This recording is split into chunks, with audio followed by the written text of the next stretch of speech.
There are 4 learning outcomes for the concept of materiality. Here we will look at the last 2. The calculation of materiality is extremely subjective.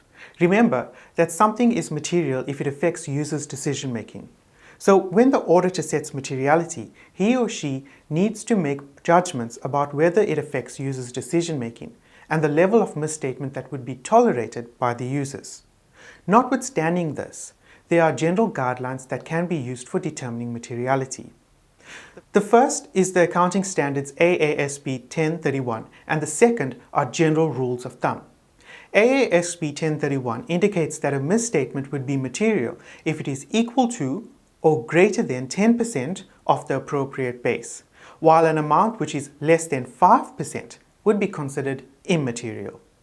The rules of thumb which are generally used would be either between 5 to 10% of profit, 0.5 to 1% of revenue, or 0.5 to 1% of assets.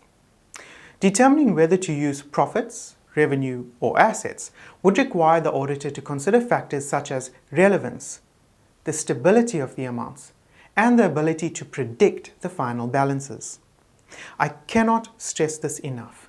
The use of professional judgment is instrumental when setting and determining materiality.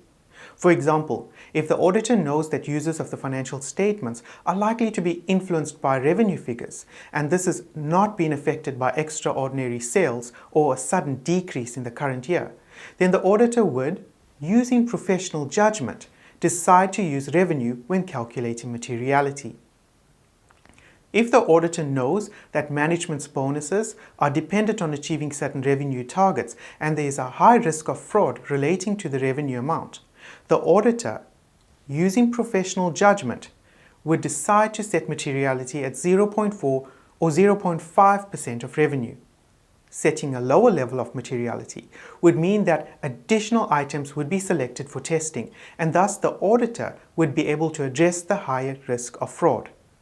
So from this, you can see that even with guidelines, the application of professional judgment is inescapable. The last learning outcome for materiality is knowing the difference between performance materiality and overall materiality. Performance materiality is used during the performance of the audit. That is, when actually selecting items for testing within a particular account balance or class of transaction. Overall materiality is used when performing the final evaluation and considering the financial statements as a whole. So performance materiality will always be lower than overall materiality. The best way to visualize this is using a sieve or strainer.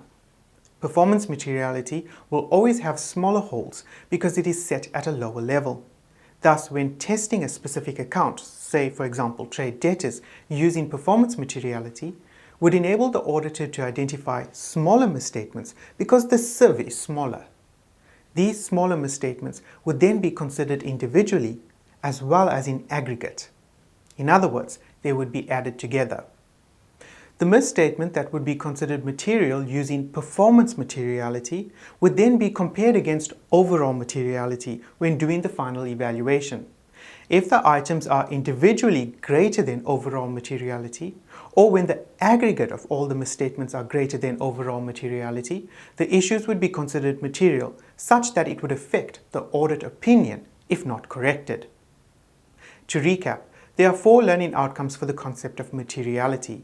In this clip, we looked at the calculation of materiality as well as the difference between performance materiality and overall materiality.